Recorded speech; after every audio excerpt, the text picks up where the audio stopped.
Now the great Yaron Weitzman joins us right here with Sedano and Cal. Yaron, thank you so much for taking the time. Yaron, the author of A Hollywood Ending, The Dreams and Drama of the LeBron Lakers. I guess my first question to you, Yaron, would be what kind of challenges were presented to you in trying to write this book? Thanks for having me, and that sounds like a tee up. Huh? I love it. Okay, so yeah, I mean, I'm a New Yorker, so that's first of all. But the biggest one is that the Buss family did not want this. Or I shouldn't say the Buss family. Excuse me, Jeannie specifically did not want this book out. When we go through the fact checking process, the summary of it is they hired a famous defamation lawyer to send me some scary letters and threatened to sue me over certain things if the book came out. They had no case. I guess we'll see what happens. Maybe this can happen. I have no idea, but I was confident on it, but just, yeah, it's hard writing about the Lakers. That's the Lakers side of things, and LeBron's side also. LeBron's side is not used to, and I didn't set out to do a hit job at all, and the book's not a hit job, but these are people who are used to having control over narratives, right? And that wasn't how I was going to approach this. Wait a second. Well, they're sounds chasing like you right now. you. I mean, they're sending people after you. You are toast, bro. I was like, that's outside the hotel. That's good timing. Outside the hotel window. Yeah, I should probably get down. I don't know. I might be in trouble. Yeah. You are cooked. You are really cooked. Yaron, you make the point early in the book, and this is like, very, very beginning, where you say, hey, I'm not quoting people. I'm taking things from podcasts. I'm taking things from interviews, which then led me to wonder in that opening of the book where LeBron's in the locker room down in Miami, and he's he's talking to everybody about what a big star he is and how much money he should make and why he should make so much more than he does. Where did that all come from? Okay, so it's great. So I love this because it's a great example of how, like, if you're writing a book and you're not a beat writer, and it's not that big, everyone's got different jobs, right? My job is different. So that one, I'm in Miami for a Lakers Heat game, and I forget what happens, but LeBron did his media ready, he's back in the locker room, and all the beat writers have to go to the press conference area, right? Separate area. And I don't need to write about the game, so I'm just kind of hanging in the locker room. I wouldn't say eavesdropping, but I'm just there, wallflower. And LeBron, Anthony Davis, and some staffers basically start talking about, like, the conversation begins with them discussing which contract meant the most when they literally put pen to paper, and it evolves into, I believe it was Anthony Davis saying, we shouldn't even have a cap. It should be like baseball, and them talking about it'd be crazy, and them asking LeBron, what do you think you'd be worth? Like, what do you think your contract would be? And him saying, honestly, he undershot it because I think he said it was like 4 years, $500 million was what he was saying that he thought he was worth when he signed in Cleveland the second time in LA.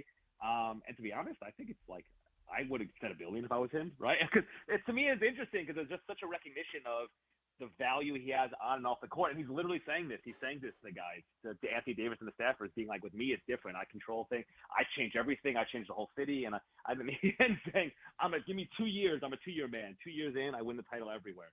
And he was right. The part that he left out with the Lakers is like what happens after that title, which we can discuss. But he was right about that. But yeah, it was just so fascinating to see LeBron just matter-of-factly discuss his worth with other people, and just one of those moments where as a reporter, you're just so happy you're there and being like, oh my God, this is actually going. I'm going to run my recorder. I'm just going to stand here and let this go. That's amazing. That's incredible to me. Yaron, and look, he's not wrong. I mean, look at the economy around Cleveland, around that arena, and even in Miami in his 4 years there, a lot of buildings went up around there. And now I'm curious, was that also off the heels? Because I remember Pat Riley at one point proposing an idea of a franchise tag, which would allow a team to pay a player an unlimited amount of money outside of the salary cap to prevent super teams. So you could designate one guy a franchise guy where you could just pay him whatever you wanted. Do you know if those two things coincided? I don't know about that. What the trigger was, what I do remember, is this was it was returning, and this was when the Heat, I think they had just unveiled their nonsense Heat culture court or whatever, right? So LeBron at shoot around that day. Speaking like a true New Yorker, I hear there. Yeah, you said nonsense Heat culture? George, I thought you were going to maybe jump through here. You could tell the guy's still mad about the facts in 1995, for God's sake. George is Heat culture. Oh I'm not actually anymore, but I can always sense a Knicks fan at heart when that stuff comes out. Lapsed. Okay, lapsed. I'm a serious journalist, George. Come on. So it's actually hilarious because they're asking LeBron about it, and you could tell, like, at first he was playing ball, right, doing the thing that Heat culture means this or that, and you could tell it was like, one question too many where he just like his radar went up and something along the lines of, "Don't get it twisted, man. Like I won here, right? Like it wasn't like they didn't do it for me, I did it for them." Which I don't necessarily fully agree with. I think it's a really like I kind of always joke that the Heat was sort of his graduate school, right? And it was allowed him to do some things that then he was able to take with him throughout the rest of his career. But you can tell this conversation in the locker room, I'm pretty like I don't know if like it was overtly connected, but this stuff and the idea of his value was certainly on his mind throughout the day. Yeah, Yaron, I was telling George that one of the passages that I was reading was about when LeBron first gets to the Lakers and all the players are required to go to this partner event. And LeBron says, well, I'm not taking the bus with you guys. And he winds up helicoptering in. But when the Laker people are like, hey, you got to go in and start to meet these folks, he's like, no, I'm watching this Ohio State game. And when the Ohio State game is over. So then when the Ohio State game ends, all the people are like, we can't wait. LeBron's going to show up. And then he just didn't show up. What the hell did he helicopter down there for? I love that. And to me, it's so telling. It's just this great summary of his Lakers tenure. It's just like, I've been asked, how do you summarize it? It's just strange, honestly. So he signs and he's talking about, no, I know it's a bunch of young guys and we don't need to win now. And it's very clear early on that he's not with that, right? Not for that. And just that whole year, he torpedoes the year, really, right? With the Anthony Davis stuff. And that's a good example. There was the, going back, the fight, maybe fans will remember, the Chris Paul, Rondo, I would call it a fight, scuffle, let's say. Yeah. Using the NBA word, scuffle. And LeBron kind of had Chris Paul's back, really, right? And Brandon Ingram told me, like, that really hurt, that bothered him and the locker room, guys like that. Like, why don't you have our back? And LeBron was just very much a part. And there's sort of a, for lack of a better term, he's kind of a front runner, LeBron. Like, so when he feels like the team doesn't have a legit chance, he can check out. But then you have the next year when he feels like they have a chance, and even before the bubble, in the bubble we know, but even before the bubble, anyone who was on the team is saying what an incredible leader he is from training camp on, right, that 2019-2020 year, like sending group chats of like lions walking together, and this is what it's going to be us, and just being a huge leader, and everyone in the bubble says, we wouldn't get through that if that wasn't for LeBron just pushing us. So it's sort of interesting the way he can kind of go in and out. He's just a really interesting person. I don't know. Yeah, I mean, listen, that stuff has been certainly documented. I don't think there's any question he can be, inwardly annoyed with some of his teammates at times. Sometimes outwardly. Ask J.R. Smith in a finals game. But what I would say, I remember that first year. I mean, my biggest concern with him coming to the Lakers that year was. And maybe Magic Johnson had sold him on a different vision, quickly, but that didn't materialize. But I remember it being like, man, this is a weird step for him to take. Like, he has given the Lakers, and I've always said this, a lot more latitude than certainly Cleveland by any stretch of the imagination, right? In regards to the way they have constructed rosters around him, despite sometimes his grumblings maybe behind the scenes. But that first year, I was like, this is not a team that's ready to compete. Like, he's taking kind of a leap of faith here. And then we saw at the trade deadline all the Anthony Davis stuff that never materialized. And then that all makes sense now when you see it in retrospect. But even in real time, like, you could kind of understand he was probably sold a bill of goods that didn't come to fruition right away. I mean, and that's one of the things I wish I remembered exactly. But, like, if you go dig in, when you do a project like this, you get to find all these random documentaries that very few people watch. So, like, there's this, LeBron did this maybe more than an athlete, I forget what it's called, on, like, ESPN Plus or something, right? And you get a scene where Rob Pelinka is in there pitching LeBron on, like, the vision. This is after signing him, but, like, what they're going to sign. He has one of these acronyms because very Pelinka, right? They have like a brochure they're giving LeBron that's got all the acronyms that the guys are signing and, pillars and its character and it. But then we remember, like, this was what Magic was saying. Not only was it young guys, but Magic was in the summer league. Were you on? You might have been on the broadcast. Was that you when he was talking about how the Warriors, like, the way to beat the Warriors is not to not shoot, right? Or shoot. I watched the playoffs. Well, he wanted to build it with ball handlers, correct? And that's why they brought in Stevenson and Michael Beasley and a bunch of these guys and Rondo, which, by the way, Rondo was part of the championship team, so I don't want to knock that part too much. But the roster construction, so Magic and I actually had, there was no ill will towards each other, but I was very vocal on this radio station when he came here and about, like, this roster construction is absurd. Like, this is not anything like what you would build around LeBron anywhere else that's already a proven that has a proven track record. Like Miami And Cleveland built teams with 3-and-D guys. You know what I mean? Like, yes, he had a couple of guys who were extraordinary, like Kyrie and Wade and Bosh and Kevin Love, but the rest of the group played defense and shot the ball, right? Or in some way, shape, or form. And I remember that. It's funny you mentioned that Summer League game because Magic, as I walked by on the sideline, or on the on the sideline, he was seated there, and he like kind of tapped me. He's like, "Hey, man, you're not going to say what's up?" And I was like, "Hey, what's up?" And we talked for a second. And I love Magic, and Magic's been on the show since numerous times. But it was a weird construction. There's no question. And I agree with you about him LeBron giving latitude. To me, like, to go big picture, it just shows. Again, this is. I mean, you guys know this. Your listeners know this. This is year 8, right? Year 8. This is going to be his longest consecutive streak with one team. And how do you summarize it? Like, it's just really. And I'm not convinced LeBron. Even looking back, and you report and you ask people around him, why did he go to the Lakers? And you don't get one clear answer, right? You wanted, he was interested. He wanted to live in LA. He thought it'd be good for his kids, and his wife was ready to move out there, and he was done with Dan Gill. Like 20 different answers. There's not just like one answer. It felt like it was a legacy team and he could do it, right? And I think we're kind of seeing it now even also play out where he seems to me unsure of how he wants his career to end, right? And what direction he wants to go. And there's always been this bubble of ambiguity, some uncertainty around like, wait, why am I here? What is my goal? Right. And it's really interesting to me. Well, and what happens is, Yaron, at least, you put this in the book, and this is how I read things. He comes off a lot of times, LeBron, as being really self-centered and less about his teammates or the organization. An example of that would be, you mentioned that the Lakers had lost. This is probably LeBron's first year with the Lakers. And the Lakers got smoked by the Pacers. I want to say they lost by more than 40 points. But when the game was over, rather than LeBron, just being upset about it or whatever, he jumps onto Instagram to essentially congratulate himself for being fifth place on the all-time scoring list.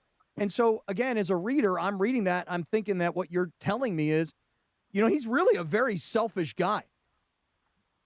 Okay, I would never describe someone as selfish, right? I will say it differently, but you can do whatever you want, obviously. I would say, again, that first year, he torpedoed that year, right? But again, it's like he's there. It should have surprised him. I mean, like you guys are talking about the roster construction, the team is young. Like, none of this should have surprised him. So that's the part that's strange. It's more right. He thought they were going to get Anthony Davis at the trade deadline, and it didn't happen. Exactly. Yeah. Exactly. But even that, he tried forcing through, right? Like, he really tried forcing that through. Like, there's another story where after the rumors start, I mean, even the AD thing, he kind of remember there was all that story about where he tells Dave McMenamin, basically, I would love to have him. And Woj is breaking, and then Woj reports that like other GMs are angry. Like this, the whole thing, they tried forcing that through early before it seemed like the Lakers were ready as an organization to maybe get those conversations going.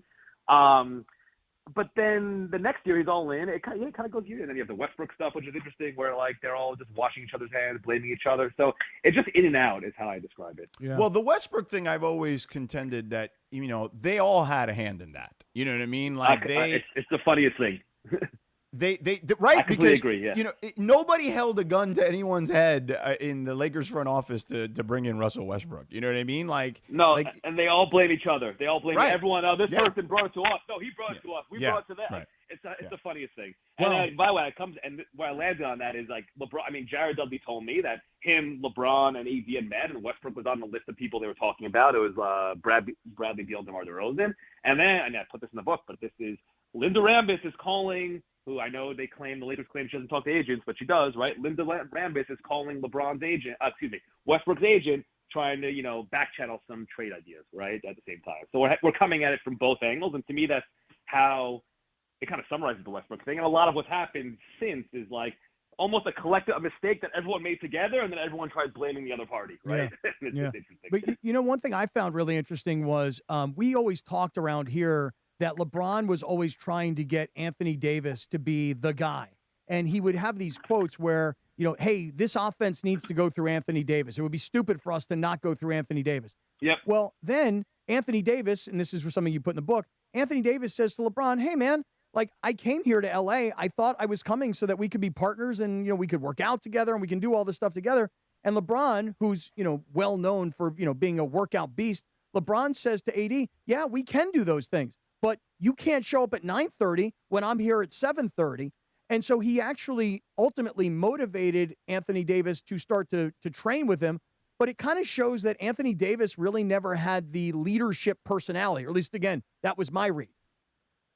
Yeah, no, and I love that the part of LeBron, because I think that's when I was talking about the leadership stuff. Like, he has that in him, right? I love that story, right? When someone told me that, like, yeah, LeBron says, yeah, but you have to get here much earlier if you want to work out with me. Like, this is how I roll, right? And yeah, I mean, AD was not. You talk to anybody, and I went through AD's. I talked to people, in high school and all. He was never I hate this term, but he was never an alpha, even in high school, right? That just wasn't him. You talk to high school coaches, like, they had to remind him to score, and that they would want him to attack. It was never his personality. And I guess LeBron tried getting it out of him, and they did a little bit, but I think even like AD is going to be remembered as like kind of an all-time number 2, I would say, right? He just didn't have more of that in him for sure. Well, he got it out of him to get a championship because he was fantastic in that stretch. It was his best basketball ever, and so he got what he needed in that regard. Now, all right, let's dismount on something I think more fun that I found in the book. The way Dwight Howard will be remembered. I'll let you go with it. The farting? Is that what we're talking about? The farting? Yes. For epic farts in the locker room. Yeah, that is a good. Listen, I guess I should end on this note. Yes, Dwight Howard will be remembered for Hall of Fame farts for sure. Yeah. Well, I mean, listen, and the way it was described, the way it was described in the book is he can fart. He can fart loud, the loudest farts, also silent farts. Oh, he'll kill you with those, huh? He was known for eating the equivalent of 24 chocolate bars every day. Listen, I'm here for this. I'm here for the serious journalism. You can mail my pollsters to me right now. That's perfect. Well, that to me, it made me laugh out loud when I read that part. That's pretty funny. That's great. I know. I mean, listen, this is the part of, like, you go into the power dynamics, but, like, I'm also a believer, like, these are characters, and sports books are fun. You want to kind of bring these characters to life. And then the locker room is a crazy place. So I think you felt like that. I love it. Well, I'll just say this, the part that was getting a lot of publicity yesterday, this whole story about Russell Westbrook not understanding why LeBron and AD were getting up to leave when Will Smith was coming in to talk to the team. Yeah. And then LeBron actually comes back in and then goes from I'm not interested to I'm the one asking all the questions. I know that got a lot of publicity because of, all the controversy around Westbrook on this team.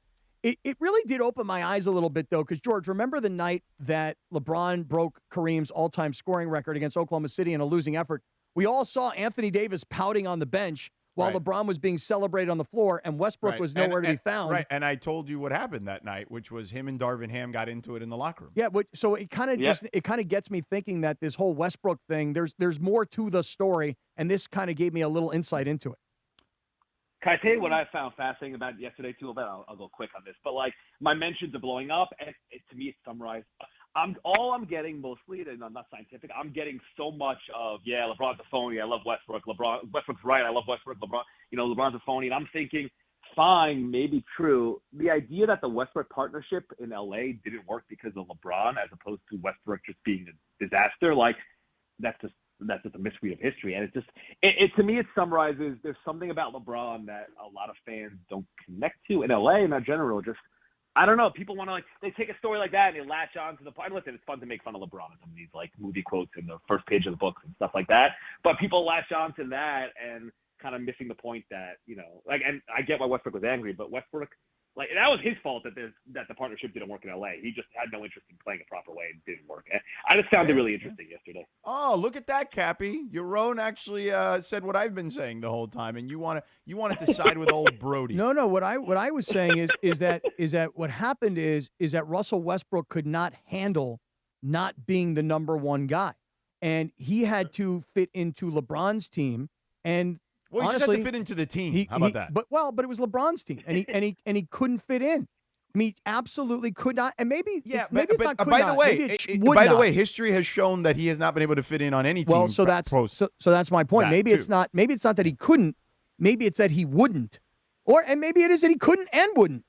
But yeah, I mean, I just thought that passage was really interesting. I was excited to get to that part of the book when I was reading it last night. Although I do need a hard copy. I can't take this digital copy. I'll just give you the hard copy that Yaron sent me since I've already gone through it. So send me an address. We'll get you a copy. All right. Look at that. There you go, Cappy. Yaron will send you one. I'm going to send you a DM on Instagram, or I'll text you, whatever.